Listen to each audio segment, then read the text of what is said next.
Chocolate কোথায়? হ্যাঁ, আমার চকলেট কোথায়? আমাকে তো দেবে বললে। হ্যাঁ, তোমাকেই তো বলছি, শুধু শুধু আমার ভিডিও দেখো।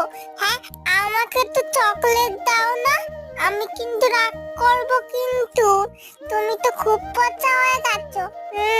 আগে কিন্তু আমাকে চকলেট কিনে দেবে।